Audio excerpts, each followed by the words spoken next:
안녕하십니까. 성기영의 경제쇼 아나운서 성기영입니다.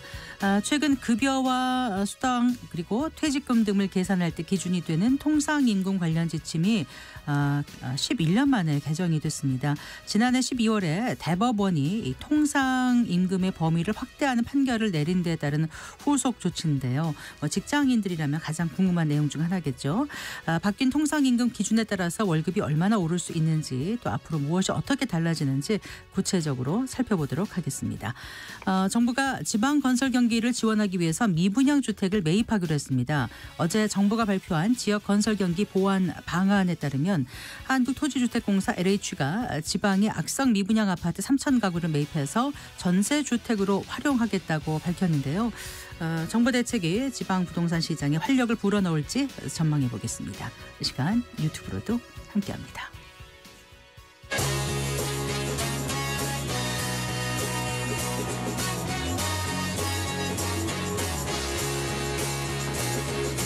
경제 시야를 넓혀드립니다. 투자의 지름길을 안내합니다. 돈 되는 정보를 발견하는 시간. KBS 1라디오 경제쇼. 먼저 오늘의 주요 경제 뉴스부터 정리해드리겠습니다. 경제 뉴스 브리핑 손석우 경제평론가와 함께합니다. 어서 나오십시오. 안녕하세요. 안녕하세요. 자, 여야정이 오늘 첫 국정협의회를 개최한다고요? 네. 한 차례 미뤄졌었잖아요. 또 그 중간에 실무 협의도 있었는데 참 어렵게 성사가 됐습니다. 잠시 후에 이제 5시에 열리게 되고요. 최상목 대통령 권한대행과 우원식 국회의장 또 네. 여당 국민의힘 권영세 비상대책위원장 또 이재명 더불어민주당 대표가 이렇게 참석하는 사자회담 형식이 되겠고요. 네. 이제 이번 회동에서는 추가 경정 예산과 함께 연금 개혁이라든지 또 반도체 특별법 같은 굵직한 현안들을 다 협상 테이블 위에 올려놓고 논의를 하게 됩니다. 하지만 현안별로 여야 간 입장차가 여전하거든요. 네. 그래서 이번 이 회담에서 어떤 가시적인 성과를 도출할 수 있을지는 사실 미지수입니다. 네. 일단 반도체 특별법만 보면 현재 국민의힘에서는 주 52시간 근로제를 예외하는 규정이 담긴 반도체 특별법 처리를 주장하고 있고요. 네. 또 오늘 회동에서 야당인 민주당에 이거를 수용할 것을 요구할 것으로 보이고요. 민주당에서는 또 추경 수용을 여당에 요구할 것으로 보이는데 관건은 추경 편성 안에 있습니다. 네, 네. 민주당은 현재 35조 원 규모의 추경을 제안을 했는데 지금 논란이 되고 있는 건 이 안에 1인당 25만 원의 지역화폐를 지급하는 13조 원 규모의 민생회복 소비 쿠폰 사업이 포함되어 있는 이 부분이 지금 쟁점이거든요. 네. 국민의힘에서는 추경 자체에는 필요성에 공감을 하고 있기는 하지만 이 지역화폐 사업에 대해서는 포퓰리즘이다 이렇게 반대를 하고 있습니다. 그리고 또 하나 민주당이 삭감 처리한 올해 예산안을 원상 복원해야 한다 이런 조건까지도 제시를 하고 있고요. 네. 연금 개혁의 경우에는 지금 보험료율과 소득 대체율을 조정하는 모수 개혁부터 시작하자라는 데는 공감대를 이뤘는데 이를 논의할 기구를 지금 어디에서 할지 이걸 네. 두고 계속 입장차가 있어요. 여당에서는 특위를 구성해서 여기에서 논의를 하자라는 입장이고 민주당에서는 모수 개혁에 대해서는 국회 보건복지위원회에서 처리를 하고 시간이 오래 걸리는 구조 개혁에 대해서는 특위에서 논의하자라는 입장인 건데 이제 오늘 회동에서 여기에 대한 입장차를 얼마나 좁힐 수 있을지가 주목되는 부분입니다. 네. 그리고요, 그 도널드 트럼프 미국 대통령이 자동차와 반도체에 대한 관세 발표 시기를 네. 또 앞당길 수 있는 것처럼 얘기를 했다고요? 네. 그만 좀 얘기했으면 좋겠는데 이 관세를 발표하겠다라고 시기를 언급한 게 4월 2일이었거든요. 네. 근데 또 말을 바꾼 겁니다. 트럼프 대통령이 이제 사우디아라비아 국부펀드 주최로 열린 미래 투자 이니셔티브 프라이어리티 서밋 연설에 나섰는데 이 자리에서 자동차, 반도체, 의약품 관세에 관해서 한 달 내 또는 이보다 더 빨리 발표할 것이다 이렇게 밝힌 거예요. 네. 오늘이 그러면 2월 20일이잖아요. 네. 그러면 한 달 내니까 다음 달 20일이거나 아니면 이보다 더 빨리 자동차, 반도체, 의약품에 어떻게 관세를 부과할 것인지 발표할 수 있다라는 것인데 불과 하루 전날 기자회견에서 언급한 게 4월 2일이었는데 이걸 또 하루 만에 뒤집은 셈이 됐거든요. 네. 지금 또 하나 부가가치세에 대해서도 언급을 없단 말이죠. 이거는 사실 유럽연합의 부가가치세를 지목을 하면서 얘기를 한 건데, 그러니까 관세가 10%이지만 부가가치세 20%를 고려하면 사실상 유럽이 미국에 관세를 매기는 게 30%인 거니까 네. 이건 되게 불공평하다 이 이야기를 계속해서 하고 있거든요. 우리는 지금 자유무역 협정에 따라서 FTA 따라서 이제 미국산 제품에 관세가 없는데 이 부가가치세를 또 우리한테까지 확대 적용한다라고 가정한다면 이것도 역시 상호 관세 타깃이 될 수 있는 부분이기 때문에 네. 우리로선 또 긴장하고 바라봐야 되는 부분입니다. 네. 자, 그리고 지난해 그 고용 시장에서 신규 채용이 차지하는 비중이 역대 최저치로 떨어졌습니다. 네. 지난해 3분기 임금 근로 일자리 중에서요. 신규 채용 일자리를 집계를 해보니까 이게 네. 582만 8천 개였는데 같은 기준으로 2022년 3분기에는 620만 7천 개였고요. 2023년에는 605만 3천 개로 또 줄었다가 20만 개 작년에 더 넘게 줄면서 이제 2년 연속 감소세를 이어간 거고요.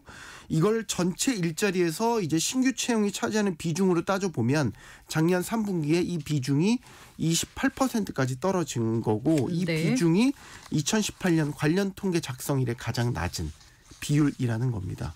이게 신규 채용이라는 거는 이제 이직이나 퇴직이 발생했거나 혹은 아예 일자리가 새로 생겨난 이런 부분을 얘기를 하는 거죠. 고용시장에서 결국 이런 새로운 일자리가 그만큼 줄어들었다는 것으로도 볼 수 있는데 네. 작년 하반기부터 내수 부진이 심화되고 경제 성장률이 둔화된 결과가 이렇게 신규 채용 일자리 감소로 나타난 것 아닌가 이렇게 해석을 해볼 수 있습니다. 네. 업종별로는 어땠습니까? 전체 일자리에서 가장 많은 비중을 차지하는 분야가 제조업이잖아요.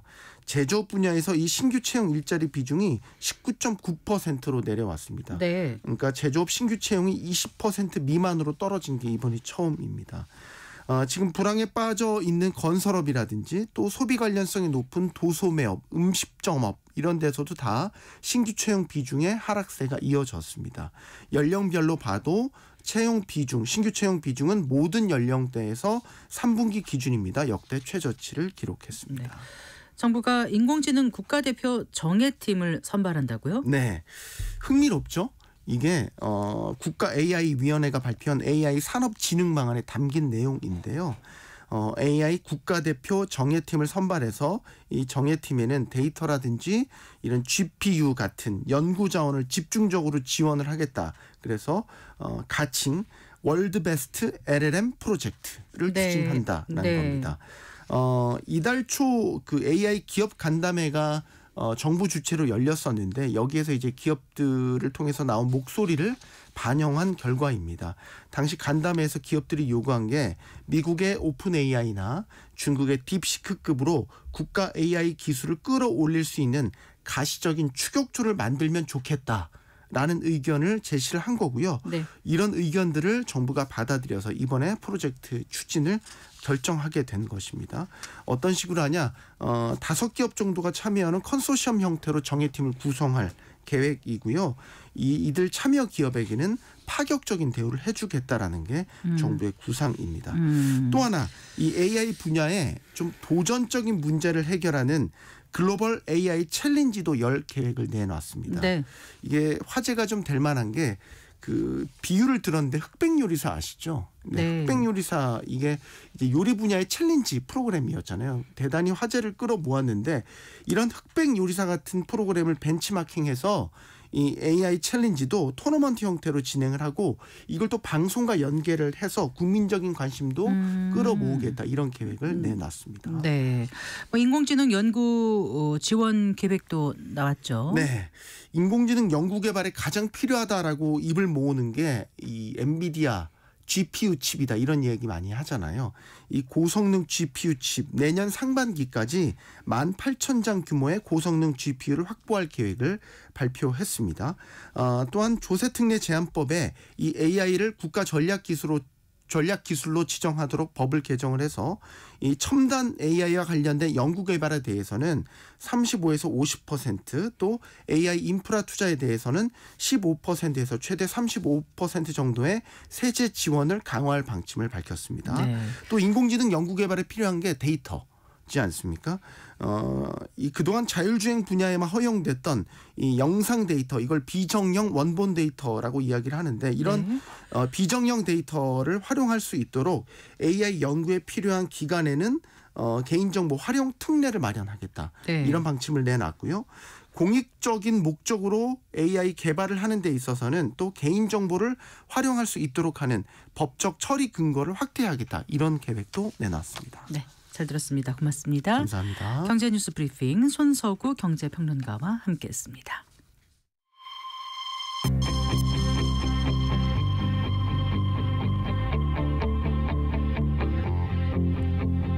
경제 전문가의 원포인트 레슨. 꼭 알아야 할 정보와 이슈를 알기 쉽게 풀어드립니다. 대한민국 경제 고수와 함께 투자의 맥을 짚는 KBS 1라디오 경제쇼. 진행의 성기영 아나운서입니다. 4시 16분입니다. 최근 고용노동부가 통상임금 지침을 11년 만에 개정했습니다. 지난해 12월 대법원이 내놓은 판결에 따른 건데요. 지난해 12월 23일 대법원이 이 통상임금의 범위를 결정짓는 요건 중 하나인 고정성을 배제해서 통상임금 범위를 종전보다 확대하는 그런 판결을 내렸습니다. 이후 관련 지침을 고용노동부가 수정한 건데요. 이에 따라 앞으로 기업들은 이 통상임금을 산정할 때 뭐 정기상여금, 명절상여금, 휴가비 등을 산입해서 계산해야 한다고 합니다. 구체적으로 어떤 것이 달라지는지 자세히 짚어보겠습니다. ESG 평가연구원장이신 김성희 고려대학교 노동대학원 교수 스튜디오에 모셨습니다. 반갑습니다, 교수님. 네, 안녕하세요. 네.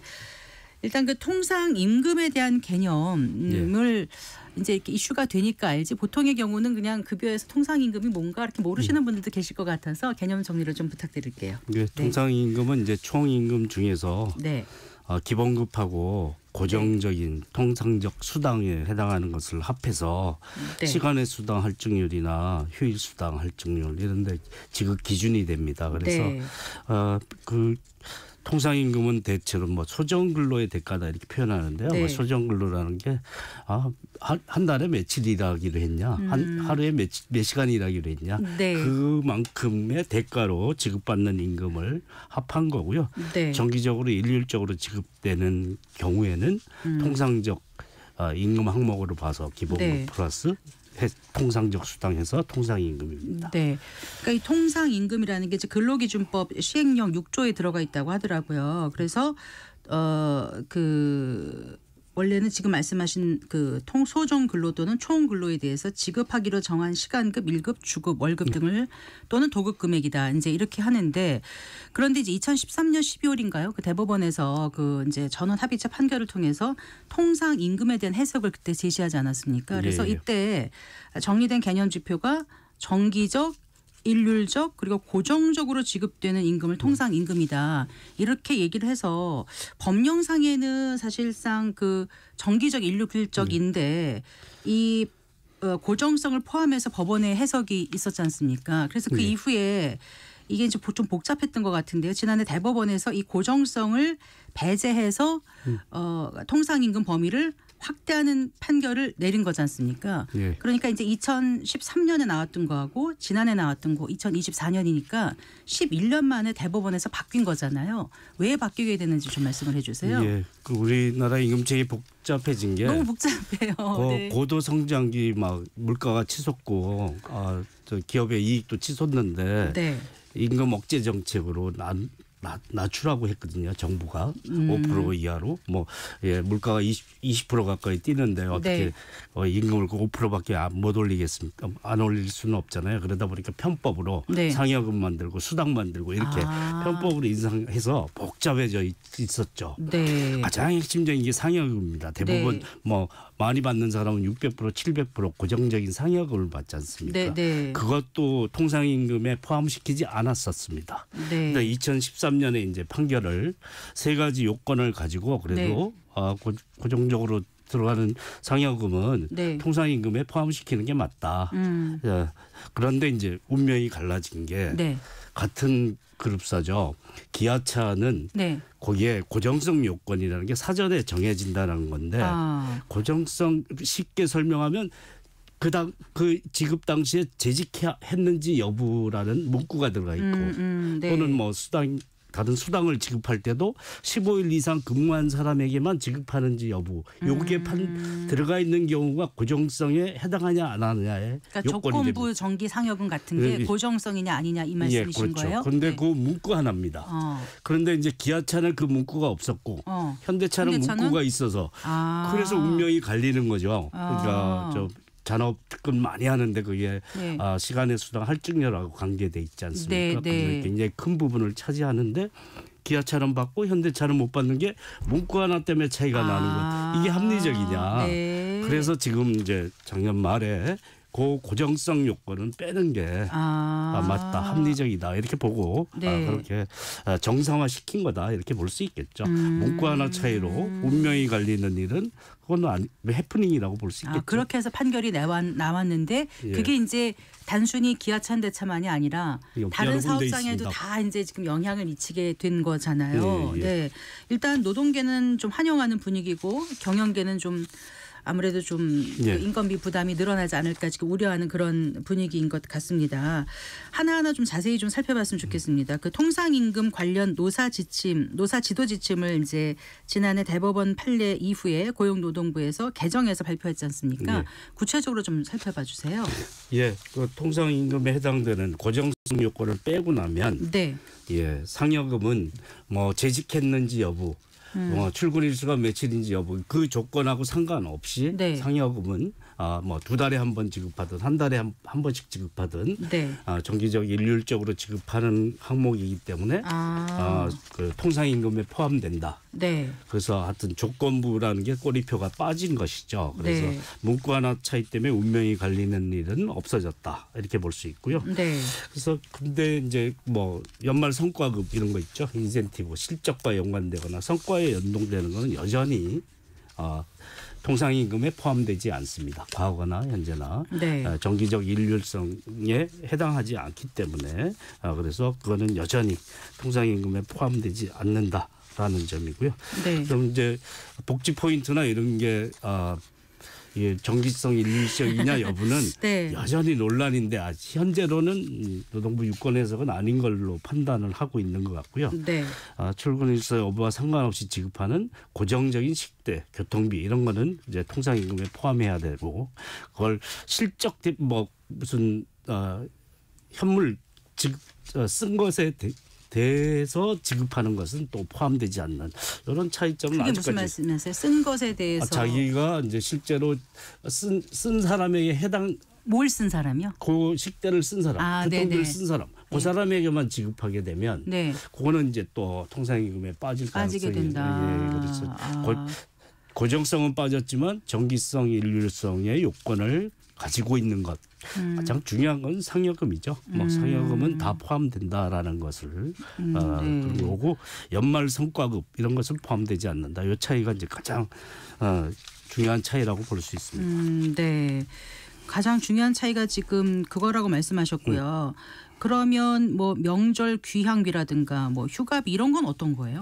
연말 귀향비나 이런 것도 소정근로의 대가에 해당하는 거기 때문에 통상임금에 포함하는 것으로 본다.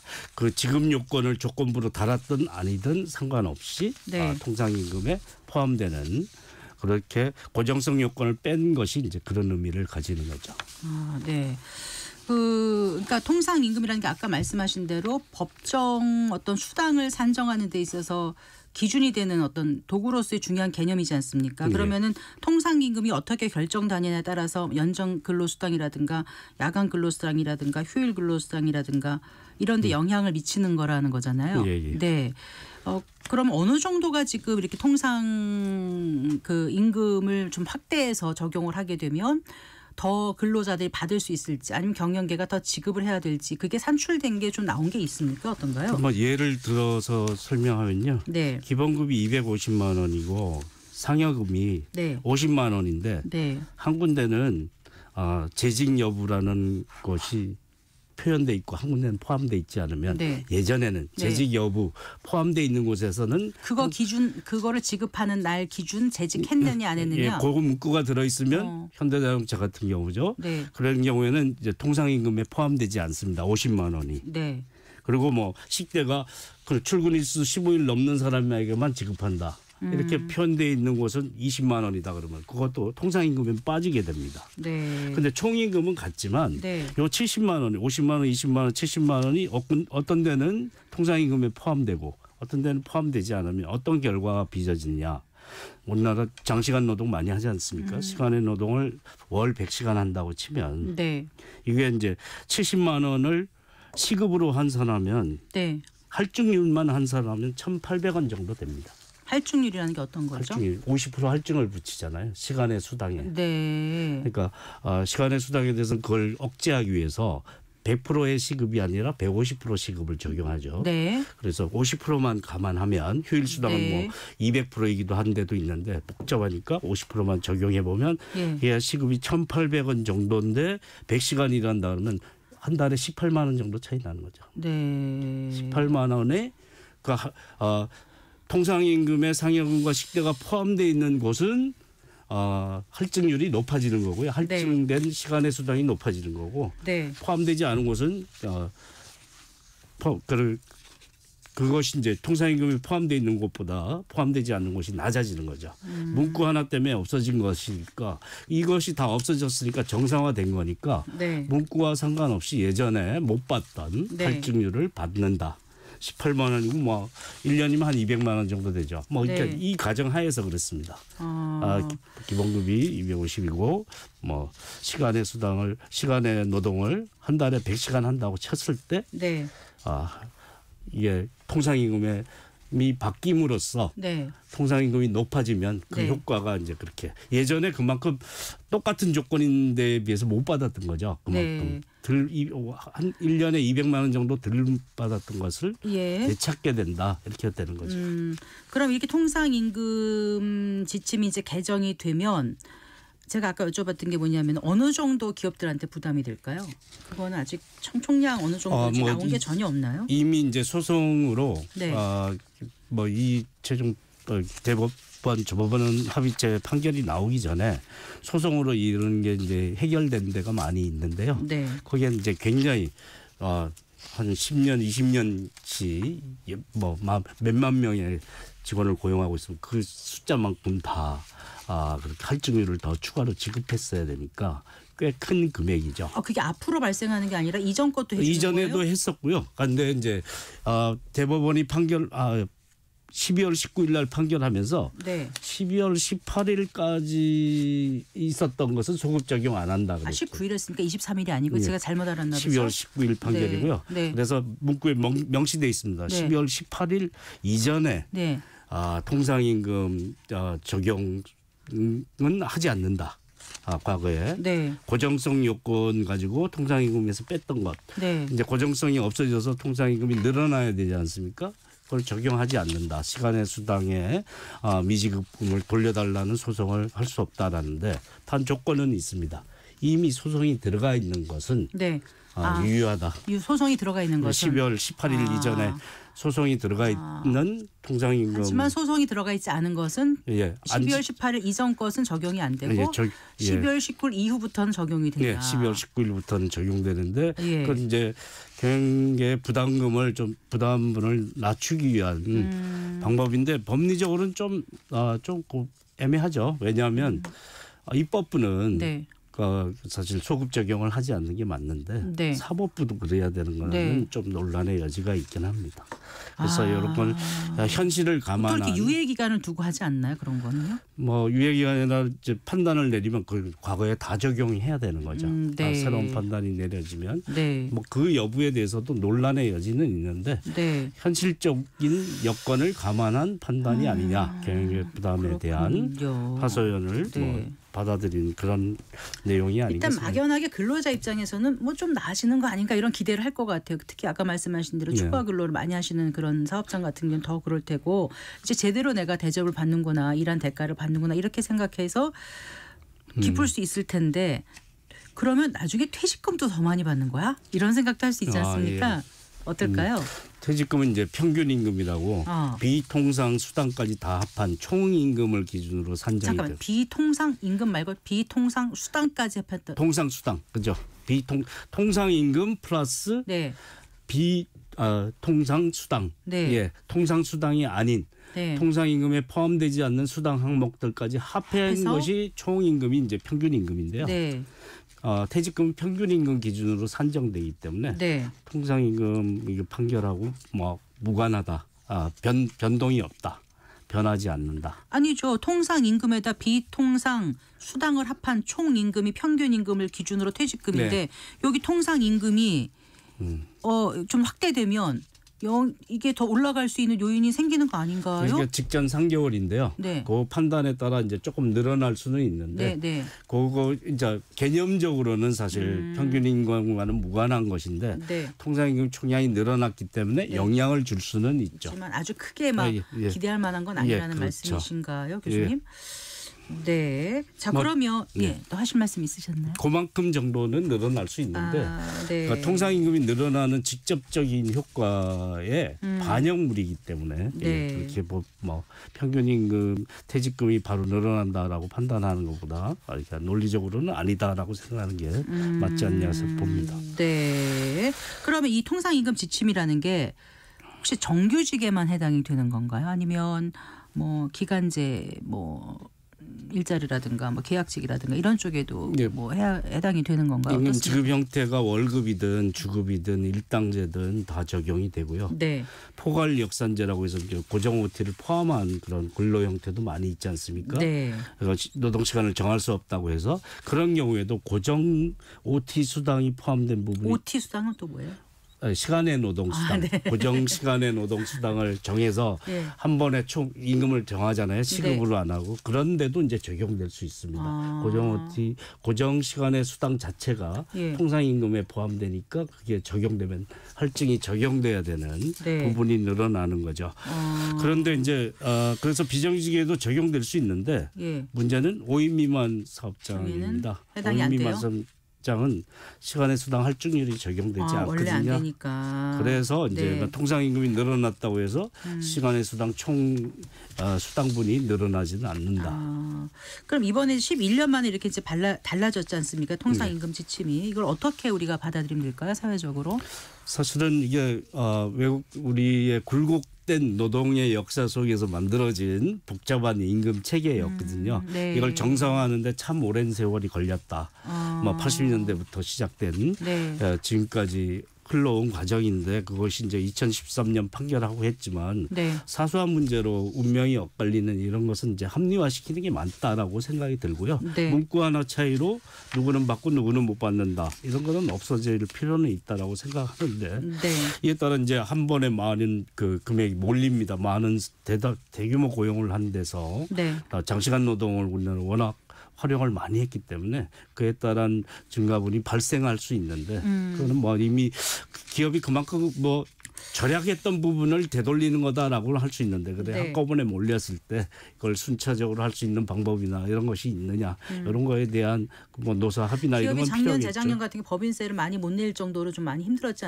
않았습니까? 예. 그런데 이제 인건비 상승으로 인해서 부담이 많이 커지면 기업 경영이 어려울 수 있다라는 게 이제 한국 경영자 총협회의 생각이고 만약에 이제 이 재직자 조건부 정기 상여금만 통상 임금에 산입돼도 기업들이 연간 6조 7,889억 원의 추가 인건비를 부담해야 된다 이렇게 추산치를 내놓으면서 어려움을 호소하고 있더라고요. 예, 추산치가 경총이 자주 내는데요. 사실은 뭐 다 그만큼 절감했었던 부분을 되돌린 것이다라는 점에서 앞으로 그리고 과거에 대해서 좀 많은 편의를 봐준 것이잖아요.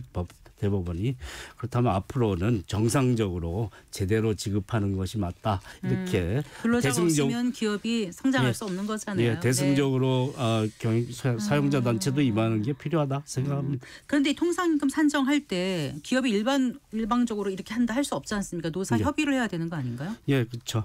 취업규칙 불이익 변경이 있기 때문에 과반수로 조직된 노동조합이 있으면 노동조합과 아니면 과반수 노동자의 동의를 받아야 됩니다. 그래서 임금체계 변경 변경이 쉽게 되는 것은 아닌데 우리가 이제 과반수 동의를 할 노동조합이 없는 데가 워낙 많기 때문에 80몇 %라고 하더라고요. 사업장에. 네. 14% 정도가 노동조합이 있는 거니까. 예. 그래서 그런 면에서 이제 이 동의 절차를 좀 순조롭게 가져가는 게 좀 바람직하다. 노사의 분쟁을 너무 이로 인해서 더 크게 번지게 하지 않도록 하는 슬기로운 해결책을 모색하는 게 필요하다. 취업규칙 불이익 변경이라는 거는 이제 그런 임금에 관한 여러 가지를 그 근로자한테 이익이 안 되는 쪽으로 갈 때는 노사협의를 해야 된다 이런 거잖아요. 네, 그렇죠. 취업규칙은 뭐 기업이 일방적으로 정하는 거기 때문에 거기에 대한 반대급부로 노동자 동의 조건을 달아놓고 있죠. 그래서 불리하게 계속 뭐 임금체계를 확 바꿔버린다든가 이런 일이 벌어지지 않도록 하기 위한 안전장치이기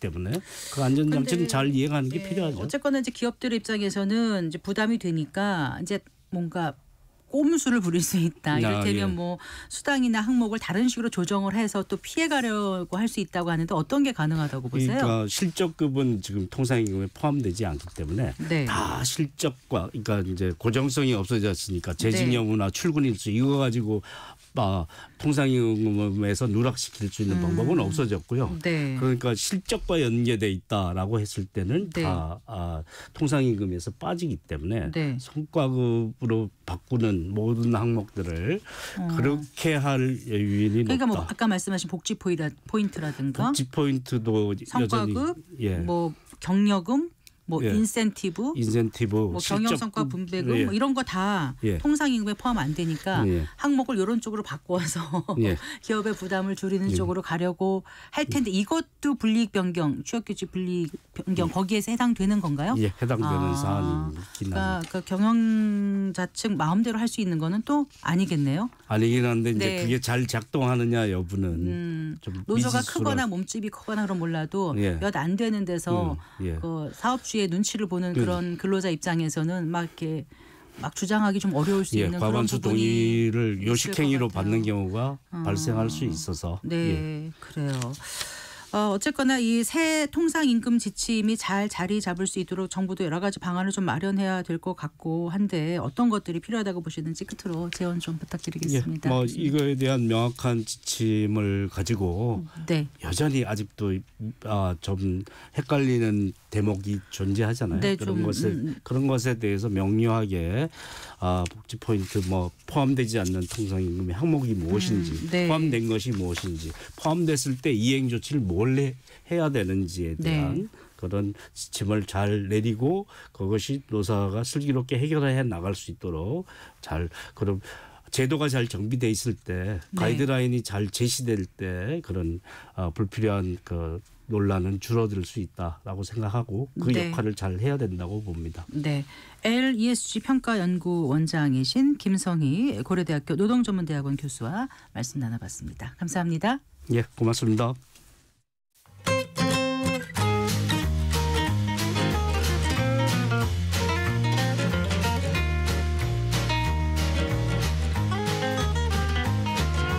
경제 맛집 투자 핫플. 지금은 돈 벌기 딱 좋은 시간. KBS 1라디오 경제쇼. 한 주간 집값 동향 살펴보고 실생활에 도움이 되는 부동산 관련 소식들 발빠르게 전해드리겠습니다. 오늘도 김인만 부동산경제연구소장과 함께합니다. 어서 오십시오. 안녕하세요. 안녕하세요. 자, 한 주간 주택시장 동향부터 좀 살펴볼까요? 네, 이번 주가 굉장히 중요한 한 주인데요. 토지거래가 구역이 이제 해제가 되고 나서 나온 통계입니다. 그래서 저도 개인적으로 굉장히 궁금했는데요. 뚜껑을 열어보니까 역시나 서울이 큰 폭으로 올랐습니다.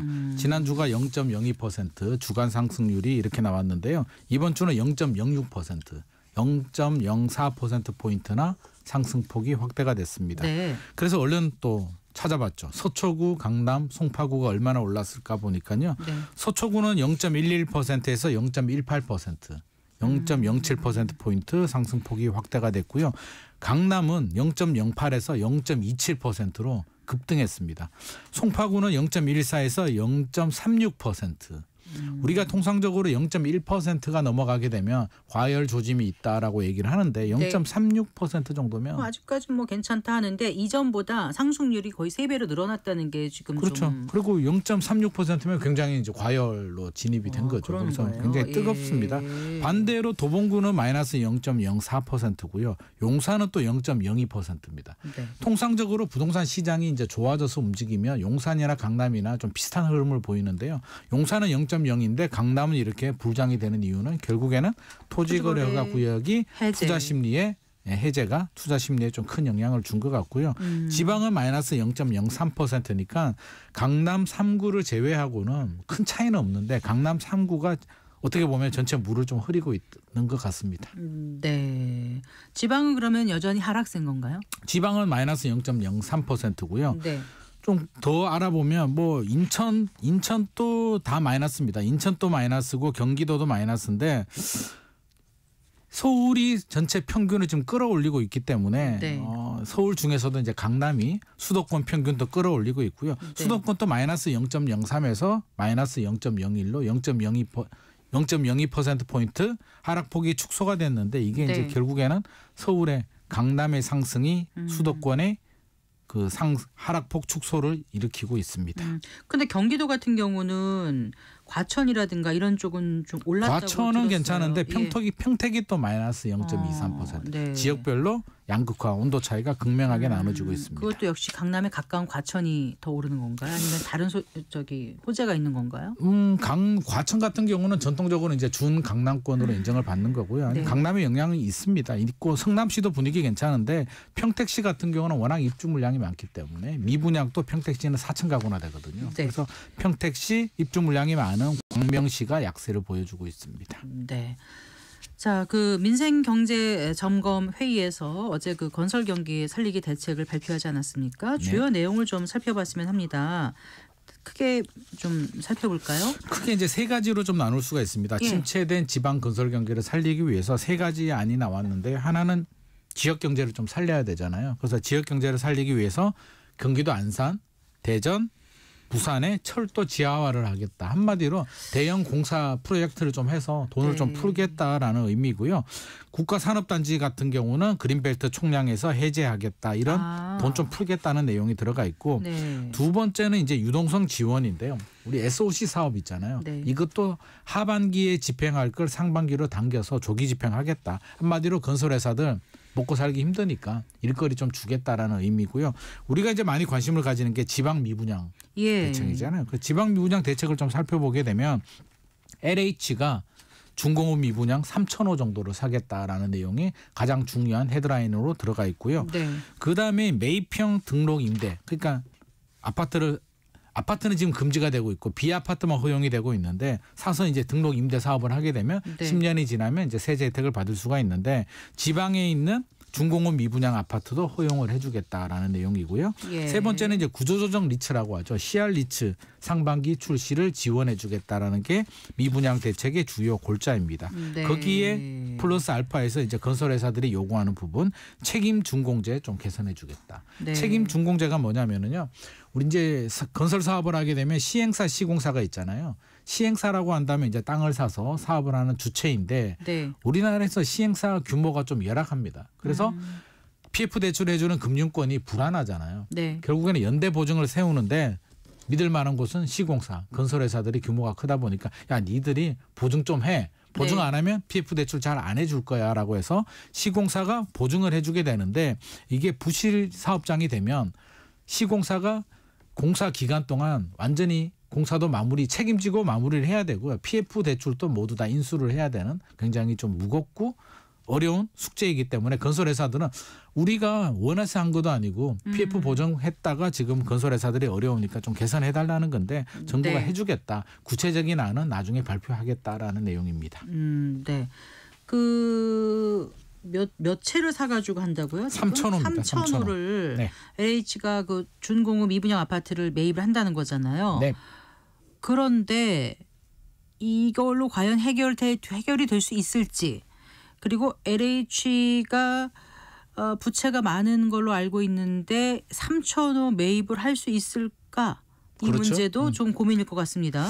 그 두 가지가 좀 걱정이 되는 부분인데 일단 3,000호로 이 불을 끌 수가 있을까라고 한다면 전국 미분양이 12월 기준으로 작년 12월입니다. 7만 호 정도 되고요. 준공업 미분양이 2만 호 중에서 지방이 17,000호 정도 됩니다. 한 달 만에 13,000호 정도가 늘어났거든요. 14,000호, 15,000호에서. 그러면 3,000호를 매입하는 과정에서 그 사이에 또 다른 미분양들 최근에 증가 속도로 보자면 결국에는 불을 끄기는 좀 어려울 것 같고요. 그럼에도 불구하고 이제 긍정의 의미를 찾자면 정부나 국토부가 이제 문제의 심각성을 인지하고 개입을 하기 시작했다. 의지를 보여줬다는 측면은 긍정으로 해석할 수 있으나 해결하기는 어렵다는 거고요. 앞서서 이제 말씀하신 것처럼 무슨 돈으로? LH가 153조 원 정도 됩니다. 작년 8월 기준으로 부채가 153조 원 정도 되고요. 부채 비율이 200%. 기획재정부에서 이제 재무 위험 기관으로 지정을 했습니다. 야, 니들 부채 너무 많아. 신경 좀 써라고 하는데 이 LH한테 이제 숙제를 또 더 준 거거든요. 그래서 지금 대책 내용을 보게 되면 신축 매입 임대. 그러니까 LH가 신축 주택 같은 걸 매입을 해서 이제 임대를 주게 되는데 여기 예산 3,000억 원을 우선 사용하겠다라는 내용인데요. 3,000억으로 3,000호를 살 수도 있을지도 저는 의문이고요. 그렇게 해서 해결되지도 않을 것 같고 결국에는 조삼모사잖아요. 이걸 3,000호를 사버리게 되면 다른 신축 매입에 수도권에 신축 매입을 해야 되는 물량이 구멍이 날 수도 있기 때문에 또 여러 가지 부작용들이 예상이 되고 있습니다. 그리고 CR 리츠라고 하셨잖아요. 좀 낯선다고 생각하시는 분이 많을 것 같아요. 리츠는 많이 들어봤어요. 리얼 에스테이트 인베스트먼트 트러스트 해가지고. 맞습니다. 그런데 CR 리츠는 또 뭐예요? 이게 구조조정 리스거든요. 구조조정. 그러니까 컨스트럭트 리스트럭션인데 이게 뭐냐면 이제 한마디로 투자자들 돈을 좀 받아가지고 지방에 있는 준공업 미분양을 삽니다. 사서 운영을 하죠. 임대를 돌려서 수익이 나오면 임대 수익도 주고 시세 차익이 발생하게 되면 수익도 나눠주겠다라는 게 취지는 좋은데 작년 3월에 도입이 됐거든요. 그런가요? 근데 아직까지 허가건이 한 건도 없습니다. 그 얘기는 뭔가 사업성이 떨어지거나 지방 미분양이 뭐 여러 가지 이유 때문에 시장의 수요자들이 관심을 받지 않고 있는데 과연 여기에 리츠를 만들어서 투자할 사람이 과연 얼마나 될까에 대한 근본적인 문제가 있고요.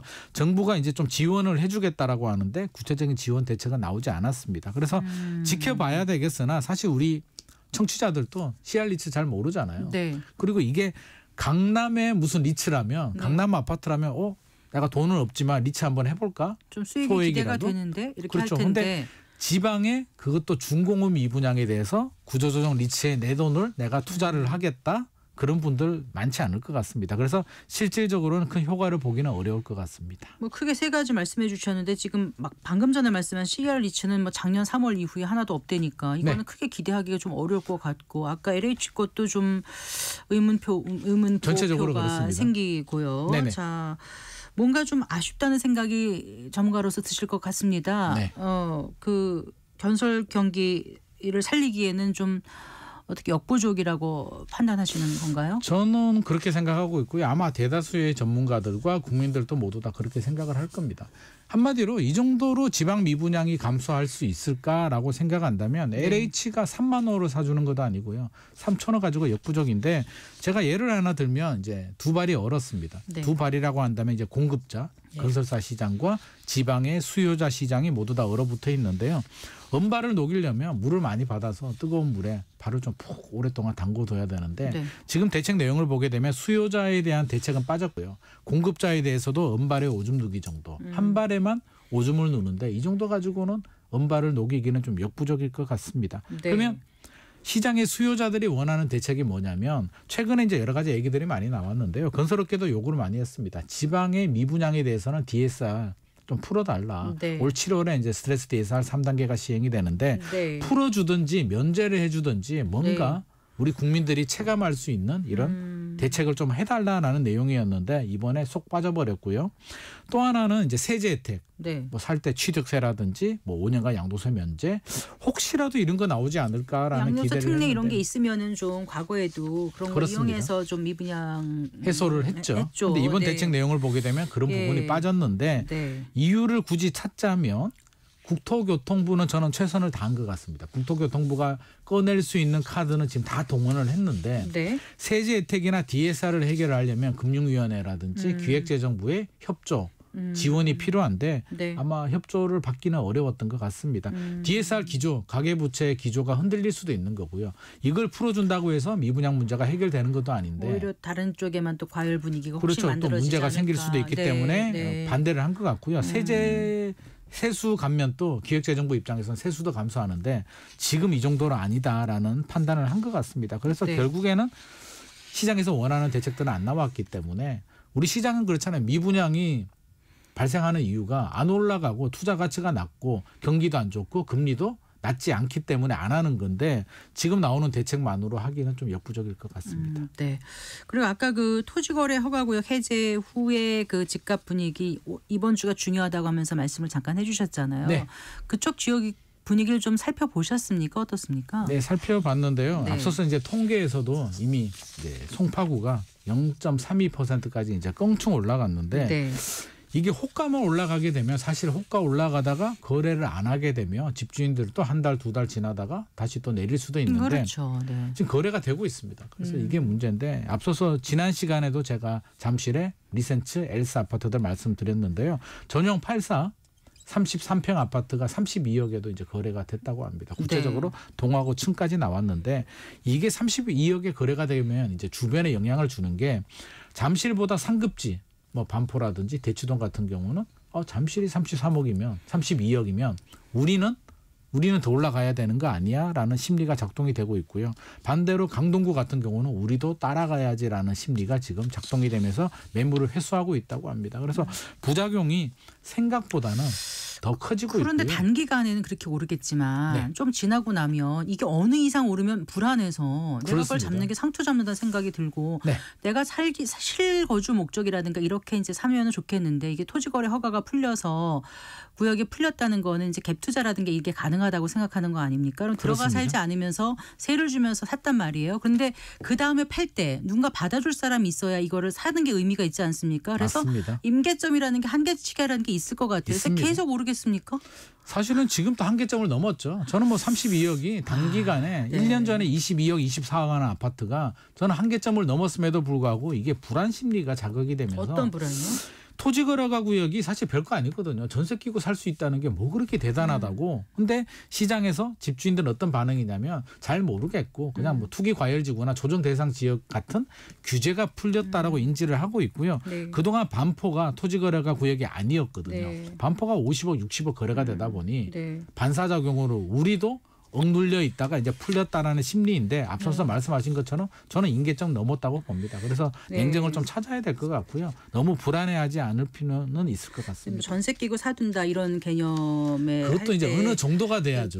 지역이 너무 양극화가 되다 보니까 지방의 그렇죠. 자산가라 이런 분들은 와서 살지는 못하니까 그동안 이제 투자를 못했는데 전세 끼고 사놓으면 나도 한번 사보겠다 이렇게 해서 너무 올라간 몇 군데에 이렇게 집중되는 게 아닌가. 결국은 그렇습니다. 지난해에도 우리가 양극화 얘기를 많이 했는데 점점 더 양극화가 벌어지는 게 아닌가, 고착화되는 게 아닌가 이런 생각이 들어요. 최근에 그 거래도 보면은 수도권 내 6억 원 이하 아파트는 거래가 감소하고 15억 원이 넘는 고가 아파트 거래는 늘었다면서요. 네, 예. 이것도 뭐 양극화의 하나의 또 결과일 수도 있는데 6억 원 이하와 15억 초과에 대해서 금액과 거래량을 보자면 금액은 6억 원 이하 중소형 아파트들 같은 경우는 줄었습니다.